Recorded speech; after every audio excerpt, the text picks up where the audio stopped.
Moms and dads, I bet you can relate to this email.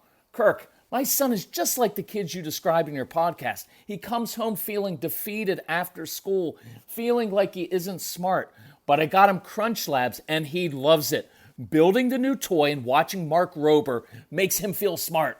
And then he explains, talking a million miles a minute, like our kids do, all the cool science facts he's learned. It's like I get my real kid back when he's building his Crunch Labs toy. And that is exactly why I was so psyched when my niece first told me how her son loves Crunch Lab. Confession, this is the one sponsor I wanted more than any other because it's such a perfect fit for our kids. So go to crunchlabs.com/calm and you'll see why. Crunch Labs is a STEM monthly subscription build box for kids. Your kids get a really fun toy in the mail every month. And what kid doesn't love that? And then they put it together by watching a step-by-step video from former NASA engineer Mark Rober, where he teaches all the cool physics that make the toy work.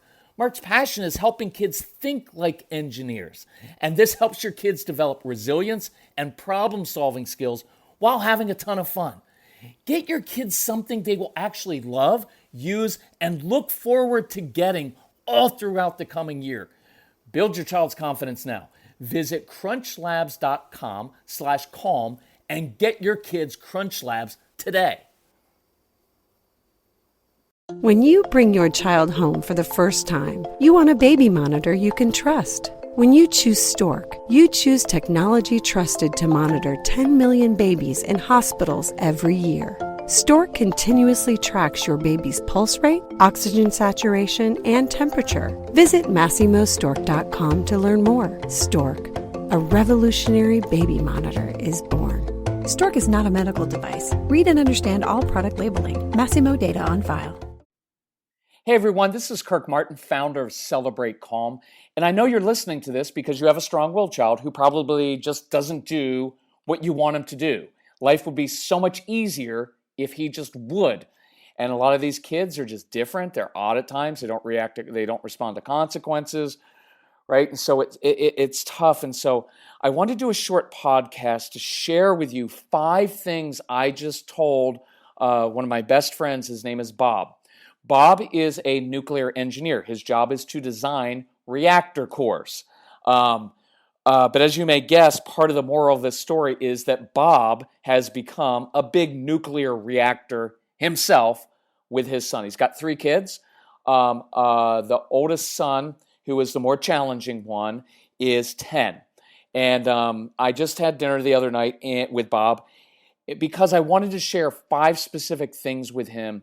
And these are tough things. You know, it's tough to sit across from another parent and say, listen, here's the deal. Here's what's got to happen in your home. And I struggle with that. It's hard, like face to face, because the guy's going to be like, screw you.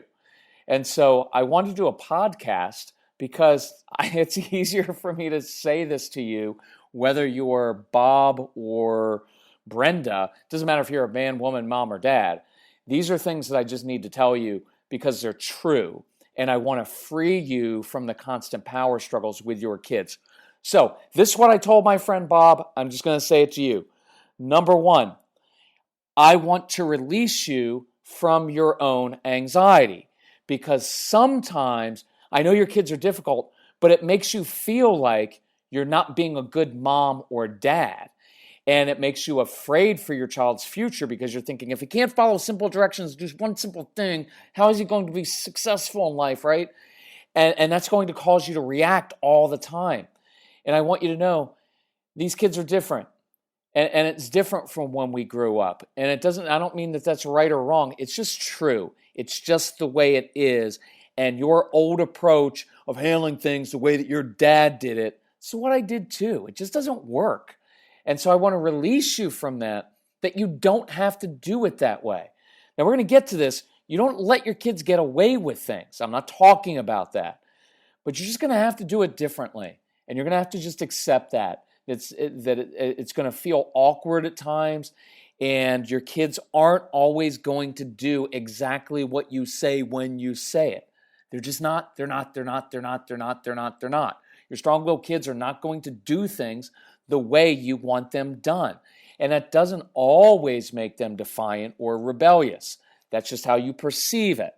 And because I'm not sitting across from you, I can just tell you that you're going to have to let go of that.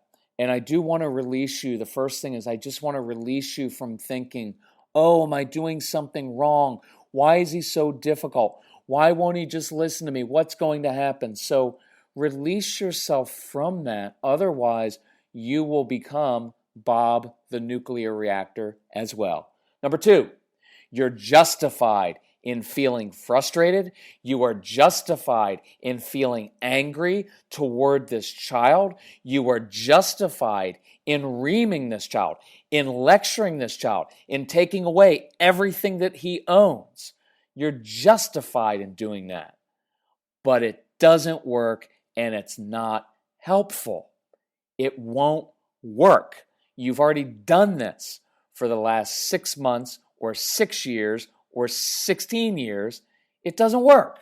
So you're going to have to try a different way. So here's how things work in the home. Sometimes it works like this, and the genders can be different, but I was talking to Bob. So here's Bob's situation. When mom's home with the kids, they kind of have a little flow going, right, in the afternoon. Yeah, it's going to be difficult sometimes. Mom's a little frazzled, but they have a little flow going on. But as soon as Bob walks into the home, tension walks in with him because this older child knows, uh-oh, is Dad going to bark at me? Is he going to give a consequence? Am I going to get in trouble with Dad because he's never really happy with me?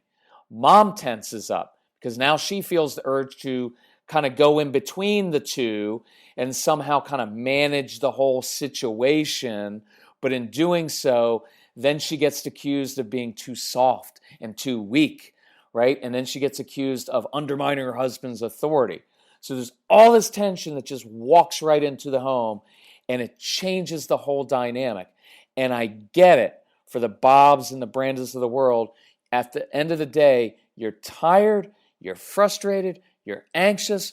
You just want to walk into an orderly home because you were just at work all day long where things are tough and you're stressed and traffic was bad and you have to pay the bills and it's hard and you just walk in and all you want is a little bit of peace and quiet just for your kids to say, hey, Dad, what can we do for you? Be in a good mood. Everybody in a good mood. And it just doesn't work. That's not real life. And if I'm being honest with you, it's just your immaturity because I'm immature like that too, right? When I did that in my home, that was my own immaturity. I was expecting and wanting everybody else to behave, everybody else to hold things together.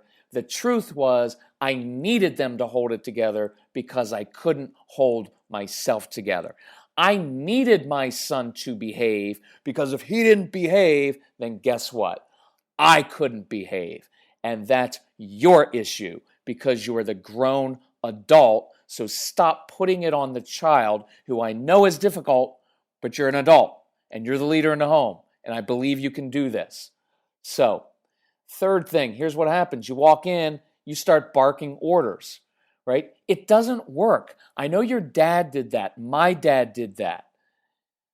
It doesn't work. And you're going to walk in and do that, and you're going to immediately get resistance. And if you remember this phrase, it says, you've got to connect before you get compliance. You just do, and I will guarantee you at your office, if your boss just walks into the room and office and starts barking out orders to you, you'll do it because you need the paycheck, but you don't like it. And inside, you're pushing back and kind of cursing at him inside your brain because he doesn't care about you. All he cares about is you're a cog in the machine, and he doesn't ever notice anything good that you do. He or she just comes in and lets you know what you have to do right now. And it's usually, and watch, at work in the office, it's usually because people didn't plan. It's at the last minute. And now you have to drop everything that you've been working on to do something else for your boss. And guess what inside? You don't like that. And guess what? Your kids don't like it either. So you have to connect with them before you get the compliance. Some guys like Bob will say, hey, look at me. Hey, son, look at me. Look at me when I'm talking to you. I would just tell you, that will always provoke a child. And if you want my simple solution to that, it's this. Stop doing that. Because if you do that, you're going to get a negative reaction. And I'm not taking up for the child. I'm just letting you know it doesn't work, so you have to stop doing it. Here's what else we all do as parents. You lecture. You just go on and on. Hey, I need to tell you about this. And you just lecture and lecture and lecture, and then you wonder why your kids don't listen to you anymore. Listen, this is not, there's no blame or guilt in this. My talk with Bob is the same talk that I had to have with myself before I changed. I talked to myself like this. You got to stop. You can't lecture. Kirk, stop lecturing. Every time you lecture, the last 342 times you've lectured, you've gotten pushback from your son. Maybe I should stop doing that and take a different tact. Because at the office, when things don't go right, when my strategies aren't working, after 342 times, I eventually say, hey, maybe we should look at doing this a different way. But for some reason, as parents, we're like, no, I'm just going to push through. I'm going to, until I'm going to get this inside his head. When he finally gets along with it, it's not going to work. So, and the other thing that's going to happen besides ruining your marriage is it's going to ruin your relationship with this child that you love. You stopped liking him a while ago, but you love this child, and you're going to ruin your relationship with this child. And I guarantee you, and look, I'm being a little bit bold with this, I guarantee you will entirely screw up this child's teenage years, because he's going to be an angry kid who feels like his father or his mother is never happy with him, has never been accepted because he's not like the parents, and he's a continual disappointment and a failure. And you know what kids like this say inside? Go screw yourself. Because guess what? What are you going to do?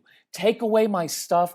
Guess what? I already lost everything I own when I was 7 years old. So you know what? Take your consequences and take all your other expectations that I can never live up to and just shove them. That was kind of harsh, wasn't it?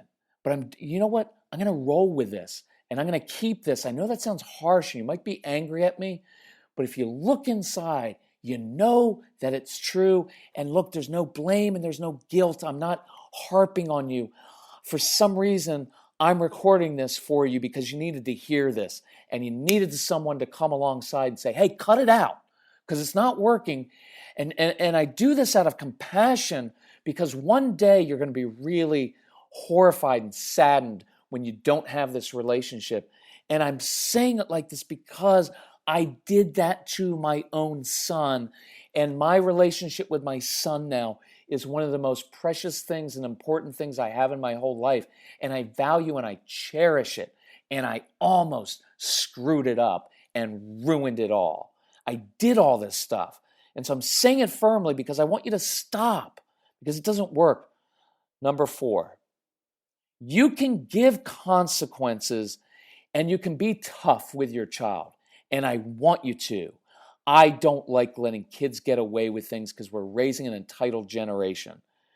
But the truth is that usually when you do it, your tone is like this. Hey, this, if you don't stop that, right? And you get that tone, and you know what happens? It escalates every single time. And if I'm being honest with you, you're the one who escalates it. I know, but he won't do what I say, and sometimes he's got a disrespectful tone. Big deal. You're 40. He's 7 or 9 or 14. Be the grown-up, right? You don't allow that stuff to happen at the office. Well, right? Can you hear that? Sometimes as adults, we sound like little kids on the playground. Well, he was disrespectful first, so that means I'm justified in yelling and using a tone with him. No, you're not. You're the grown adult, and it's time that we as adults let our kids to a calm place instead of escalating all the time, because that's what happens. So we've got a podcast, and you're going to have to look it up, and it's on it's a raking leaves example that I did with my son, where I held him accountable. I was tough with him, but I didn't escalate the situation. And you're going to have to learn to do that. And the 5th thing that I told Bob, my nuclear engineer friend, who's brilliant, right? And this is the hard part. He's a brilliant guy who's responsible for these nuclear reactors and safety and all these things. And he can do it all at work. And then when he comes home, he has no idea what to do with this strong-willed child. And we've all been in that situation. And there's a certain amount of shame that we get because we're like, oh, what am I doing wrong? And that's why the first thing was to release you from your anxiety and from feeling like you're a bad parent because you have a strong-willed child. You're not. So, fifth thing is this: stop getting annoyed. I know he annoys you. Your child annoys you, right? And you're constant on him. Hey, at the dinner table, stop fidgeting. Stop fidgeting. Sit down. And everything about this child just annoys you. You're going to have to let it go. I know, but Kirk, he's not. You have to let it go. Let it go. It's not that important. You can't project out what a 10-year-old or a 14 or a 17 or a 3-year-old is doing at that moment and say, that's what he's going to be doing when he's 23 and 30. You can't project out. And you're just going to have to let it go, and you're going to have to work on yourself so you're not annoyed all the time. The fact that you're annoyed is not your child's issue, even though they're really annoying. I get it. That's your issue. So you're going to have to let it go. You're going to have to affirm your child when he does things well. You're going to have to create successes. Listen to the other podcasts because I go through a lot of tools. But I'm going to end it like this because it's been kind of a tough one. If you need help with that, email us. Do the podcast. Most of all, we've got a parent boot camp. And I want people at the parent boot camp because I'm going to go through this stuff, exactly how to do it. And I can get into specifics for your family and your specific child. And you can tell me exactly about your child. And I will come up with very creative and specific ways to reach inside your child's heart and motivate him. Because your kids aren't motivated by what motivates you. And we have to find what motivates them. And I'm really, really good at that. And I will teach you how to do this stuff. But look on our website at celebratecalm.com/camps. Because we stopped doing the kids' camps. Everybody wants to send their kids to us. And that's fine. I'm great with kids. And I'll have a great weekend. It's going to cost you over $1,000 to do our regular camps. But guess what happens? They go back home, and then the parents go through the same thing again and again and again, and their confidence gets destroyed. So I'm not doing that with kids anymore. It's expensive, and long-term, what's more effective is I want to work with you. So get there. We've got it in Paris. We've got it in outside of D.C., and I've got it in Dallas. And I don't care what it takes, just get there. And if you need help financially, ask us for it. We'll help you, but just be there because I guarantee you it will change your family's life. And it will change your child more than anything else you do when you stop doing this stuff and you start building that relationship and enjoying your child again. So thank you. I know this was tough. I know it was tough, and the people pleaser in me wants to apologize, but I'm not because this was really good, and you needed to hear this. And I hope that, like it did for me, this leads to lasting change. So thank you. Thank you for loving your kids. Thank you for listening.